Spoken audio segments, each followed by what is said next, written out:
Well, good afternoon, traders. And one of the key talking points we're fielding from clients and across broader trading floors at the moment is the idea that we are seeing, and we have been seeing, this big change in communication from the Federal Reserve. There's no doubt that we are seeing a much more concerted, cohesive message, coordinated message from the Fed, largely to try and undo a lot of the damage that was caused from Jerome Powell's 3rd of October comments that we are seeing the Fed funds a long way from the neutral rate, which of course coincidentally coincided with the big drawdown we saw in financial markets across the world, and of course the big pickup in implied volatility. But they've walked that back. They've tried to undo a lot of those steps, and we're in a much more nuanced situation where there's symmetrical risks in the economy, and the Fed are acknowledging that. We saw those comments from Richard Clarida.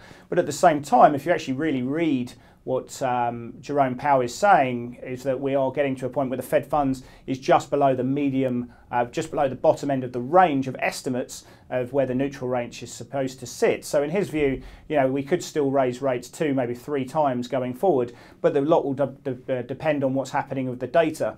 And that's where we are now. We are in a much more data-dependent Fed, and that's positive. Markets like the idea that if the economy is going to roll over and shows greater vulnerabilities, the Fed will ease off on rates, and that necessarily wasn't the case when we go into October, where people were looking at some fragility and some late economic cycle situations in the US and saying to themselves, well, what happens to the Federal Reserve continue to raise rates because unemployment's so strong when we are seeing interest rate parts of the economy so weak at the moment or showing signs of weakness? And so the fact is that the Fed have effectively put a put back into the market, this economic put, where if we do see weakness, they'll back off.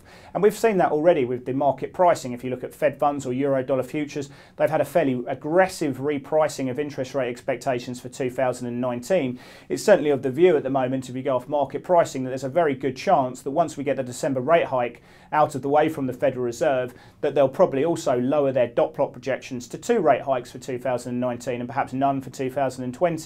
At the moment they've got 3, so one suspects that there will probably be that situation, and we'll have a situation where not just the Fed are showing a more concerted and coordinated view, but they'll actually be on board with where the market sits at the moment. You can have a look at the two-pronged different speeds of the economy and what the Fed look at. On one hand, you've got the vulnerable areas where we're seeing business intentions, capital spending intentions falling back. You can have a look at housing and autos. They've been vulnerable for a while. What's on the other side of the situation, the more positive situation, is you have inflation running around trend or around where the target needs to be. You have growth 70 basis points above trend. And of course, you've got the unemployment rate, which on their projections should be a full 100 basis points below what they consider to be full employment next year. And that in itself, with the skilled labour shortages, could be inflationary going forward. So you have these symmetrical risks, and I think they are very keen to understand what happens in the labour market going forward. If you do, therefore, see unemployment tick up in 2019, be it through jobless claims, be it through the actual unemployment rate as part of the non-farm survey, the MBS numbers there, and of course you are going to see risk really coming off. People will price out rate hike expectations, but people will start saying that the economy is starting to head towards more recessionary type environment.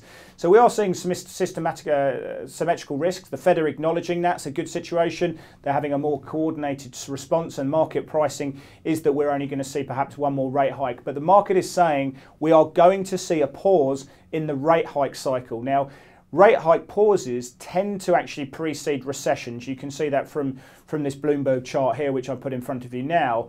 But in terms of what this means for our markets and asset allocation, well, I think that we're going to see the US dollar struggle in 2019. I don't really like the euro, I don't really like the pound, I like the yen to an extent, but I think with all this playing through, I think it makes gold look quite attractive as the best house in a bad neighbourhood in 2019. If you have a look at the technicals on the dollar to understand where we're going, the radical repricing, the comments from Mr. Powell overnight has seen a bearish outside day reversal on the dollar index, also on dollar Swiss as well, and we've also seen a bullish outside day playing through in euro dollar. And of course that means that there has been a change in flow and a change in who's actually dominating the landscape, and we'll have to see if that sees follow through move in the session ahead, or whether people actually start buying dollars again on the idea that people have misinterpreted what Mr. Powell has said. So we have seen these reversals playing through in the dollar, and I think that definitely needs to play forward. Now, if I take a bigger picture stance and have a look at the weekly chart of the dollar index, we can still this trading higher up in the bullish channel until that actually breaks the downside and we see a lower low. I'm still holding a somewhat cautious but optimistic stance on the US dollar going forward, I still think there needs to be more work done, and that will probably come through with follow through from the from euro dollar in the session ahead. And I think also, if you're looking at the daily chart of the euro dollar, we have this inverted head and shoulders pattern, which the neckline comes in around 114.50. A break of that level on the daily would suggest that we actually go to target 117, which I think is a big move.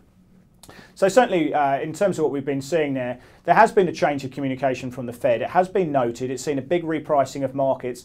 I want to have a look at the US bond market as well. If we see twos moving sharply lower here, we are going to see a steepening of the yield curve, and I think that actually will probably work negatively against the US dollar. I think that's something we're looking at, especially with price yields breaking 280 at the moment.